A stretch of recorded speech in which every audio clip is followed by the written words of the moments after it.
Salutations, crustaceans. I'm Lobster, and today we're going to be reviewing the FGN Mighty Jazz JMJ. Let's do this.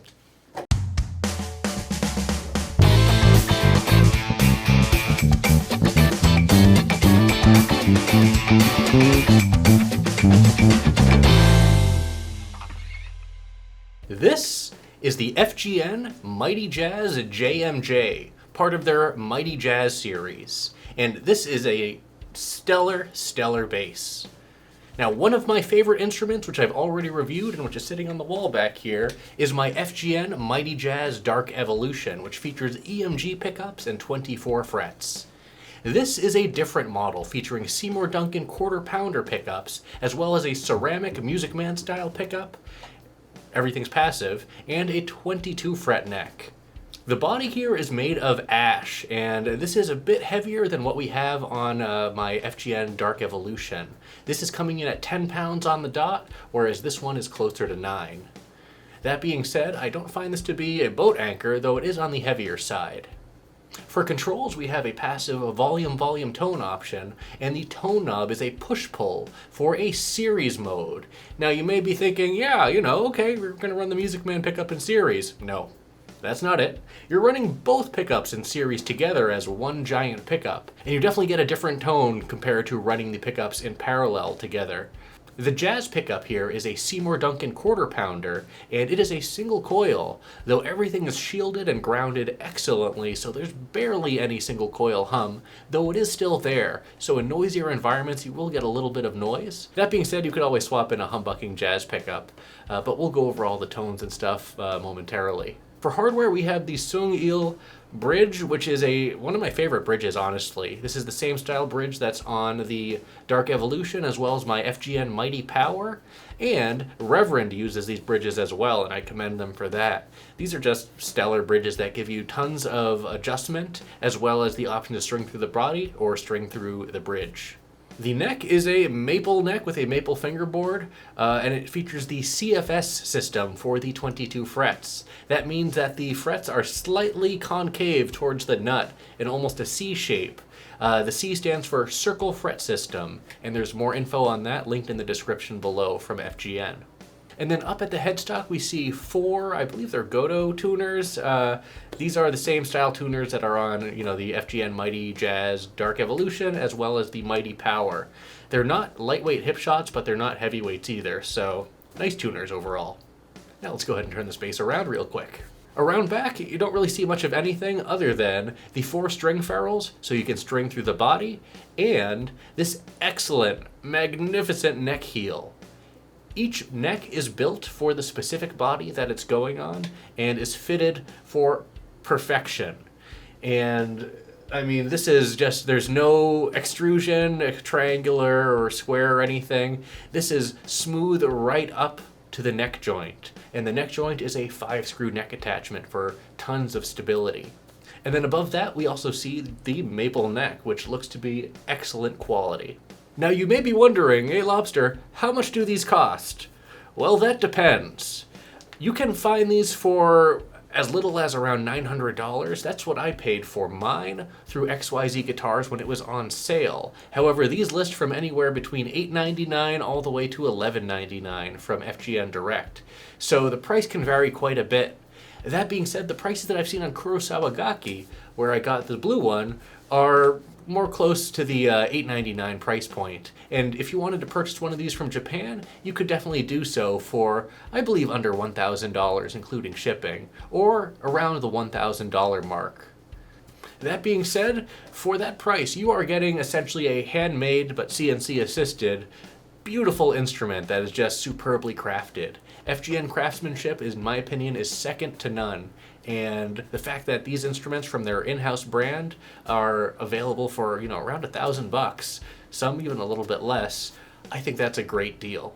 FGN is renowned for being the OEM for Fender of Japan for some time, as well as the Ibanez Prestige series. So all the Japanese Ibanezes that you see are made by Fujigen. Now I know you guys are wondering, how's this bass sound? You guys know what you need to do. Go ahead and pinch that like button so my hand will turn back to normal.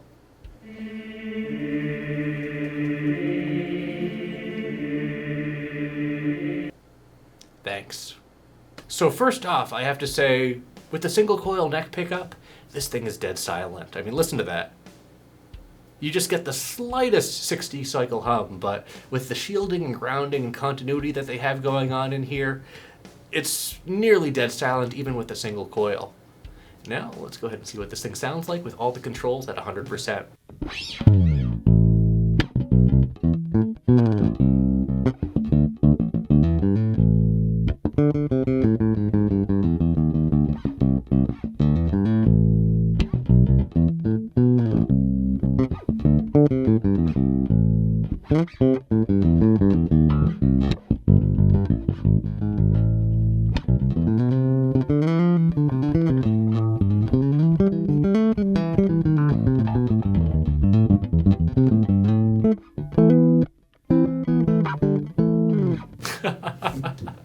Yeah, so these are hot pickups. The quarter pounders are known for being spicy, and so are ceramic Music Man pickups. So, you know, this is definitely a spicy bass and much higher output. Has a little bit more kick than the EMGs, but I prefer the clarity of the EMGs and the more balanced output. That being said, these definitely don't sound bad. In fact, these have a ton of kick and clarity. Almost, in my opinion, a little too bright. Just, you know, my opinion of the quarter pounders. That being said, I think I might be modding this bass in the near future, so keep an eye out for that. But overall, these quarter pounders, slightly on the bright side, but, you know, not ear bleeding or anything. Let's go ahead and play that one more time, and then we'll play with the tone control.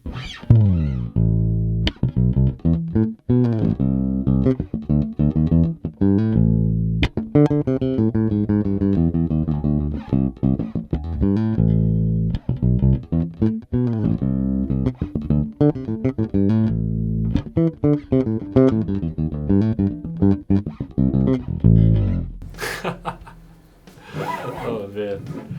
Now let's go ahead and turn the tone down to about 50%.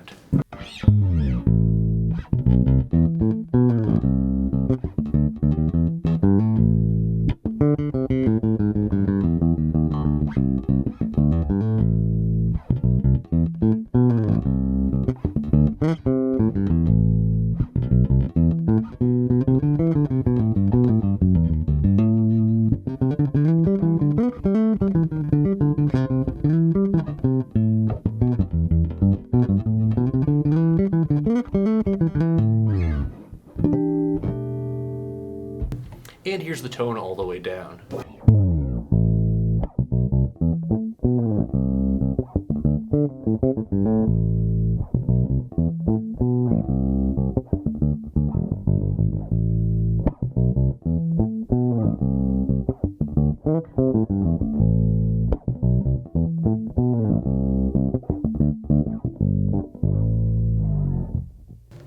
Very nice, very nice. Again, these pickups are pretty high output, so if you're looking for something a bit mellower, I think the EMG version is probably going to suit your needs a little bit better. That being said, these pickups have plenty of bite, kick, and growl. Now let's start off with the single coil neck pickup. Let's solo that first. As you can see, there's a little bit more single coil hum now, but still, it's very subdued compared to what we normally see in basses, even at this price point of nearly $1,000. Here's what this sounds like with the tone all the way open at 100%.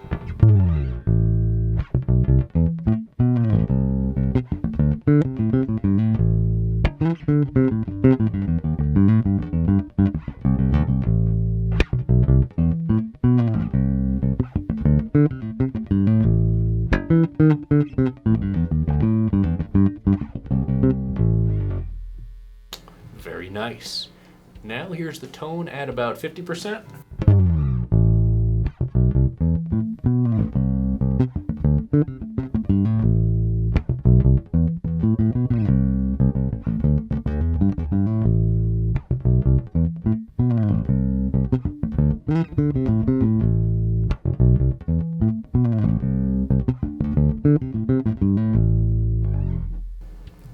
And here's the tone all the way down.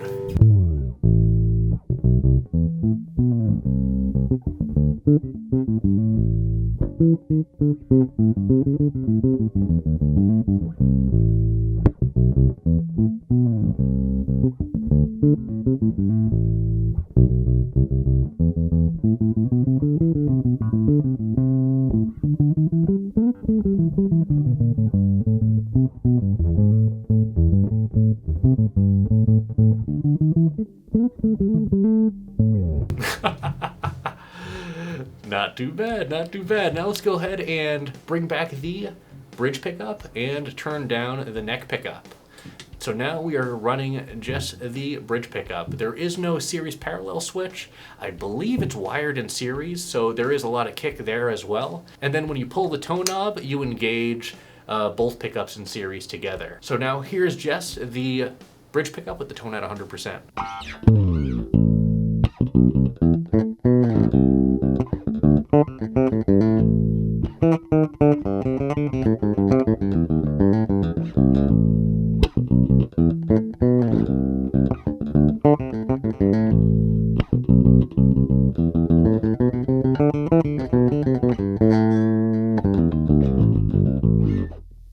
Now, because of the placement of the pickup, you're not really going to get Stingray tone. This is much farther back. I probably would have appreciated like a coil tap to maybe tap the inside coil to get a bit fatter tone from this, but not complaining. I mean, it's just a little bit brighter and more nasally than I would have liked from a bridge pickup here. Here's the tone at about 50%.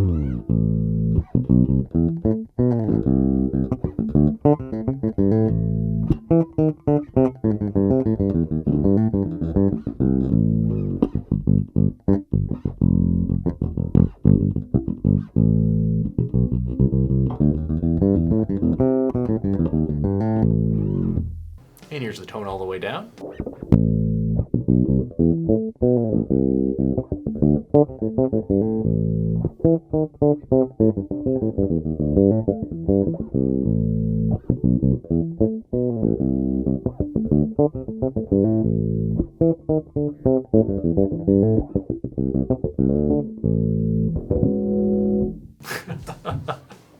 Let's go ahead and turn the tone back up and bring back the neck pickup.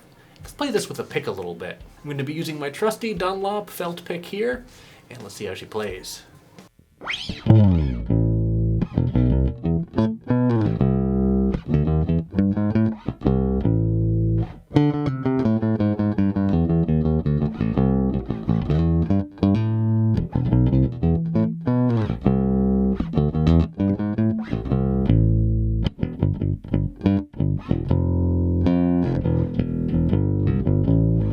Very nice, very nice. Again, I am finding this pickup combo a bit on the spicy side and a bit on the bright side as well. Not my ideal pickup selection, but pickups can always be changed, right? Now let's engage series mode. You notice there's a bit of a bump in the single coil noise because now we are running all three pickups together as one giant pickup. And series is always a bit hotter versus running the pickups in parallel, which is the default configuration on the majority of two pickup basses. So let's go ahead and check this out now.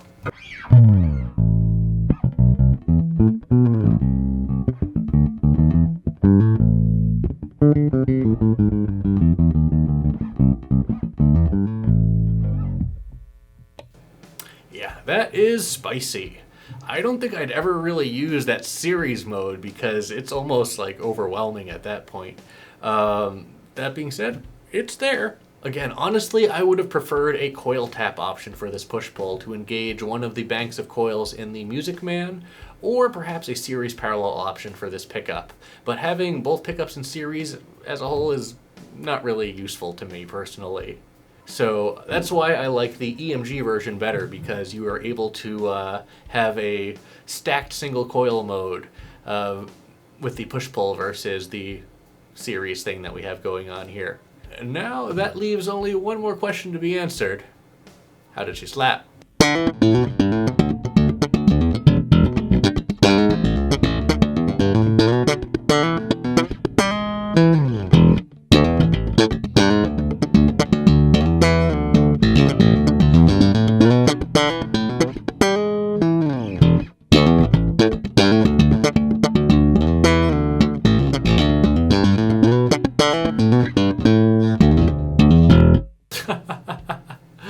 Not bad, not bad. Though I do feel like I have to kind of restrain myself a little bit because the pickups are too hot, and if I hit it too hard, I just get too much. I wish these pickups were just a little bit more subdued and mellowed out a bit, but that's just my personal opinion. Not really digging these Seymour Duncans. Now finally, let's go ahead and throw some drums behind this bass.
So here are my final thoughts on the FGN Mighty Jazz JMJ.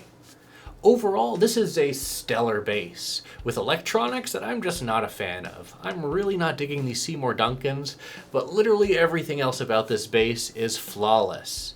It's a little on the heavy side at 10 pounds, whereas my Dark Evolution here is at 9 pounds. That being said though, I wouldn't call this a boat anchor, and it is definitely well weighted where there's no neck dive. It's very comfortable in the lap, and I've played it with the strap to it. It's very comfortable there as well. Yeah, this is a great bass. I do find these quarter pounders a bit on the bright side and a bit on the hot side.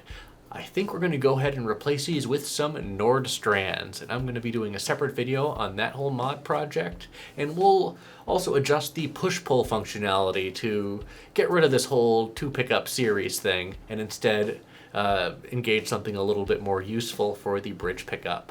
So keep an eye out for that video coming in the future, but for now, I mean, that's pretty much it for the FGN Mighty Jazz JMJ.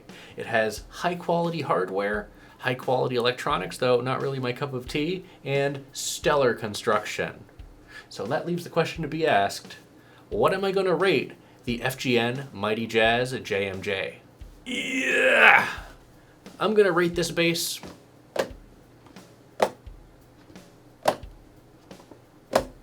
4 claws out of 5. FGN just makes ridiculous stuff. It's so good, and for the price that you're paying, I dare you to find a better built bass. These are handmade and CNC assisted basses that come in at around $1,000 and made in Japan. I mean, what else is there to say? The quality and the value there is just stellar. Pickups can be replaced, and I definitely plan on doing that, but for what you're getting here out of the box is simply superb. And the fact that I was able to get this one under $900 on sale from XYZ Guitars, though it looks like they're out of stock now. They normally list for $8.99 on there, though that may have changed. I think I got a great deal here. And even at the full price of, around $1,000, $1,100, I definitely think you're getting what you pay for, especially compared to something like a Mexican Fender, which is starting to creep up there as well. So would I take this over a Mexican Fender? Yes. Would I take this over an American Fender? Probably. What else is there to say? This is the FGN Mighty Jazz JMJ. I purchased this direct through XYZ Guitars. I'm not sponsored by FGN. FGN did not provide this bass, nor am I being paid by FGN to say anything about this bass. So, everything you hear here is coming from me and my opinions of this, and I think it's absolutely stellar. Let me know what you guys think in the comments down below. Well, that's it for this video. Thanks for watching, everyone. Be sure to like, subscribe, join our Discord channel, and leave a comment down below. Let me know what you think about the FGN Mighty Jazz JMJ. And as always, until we groove again.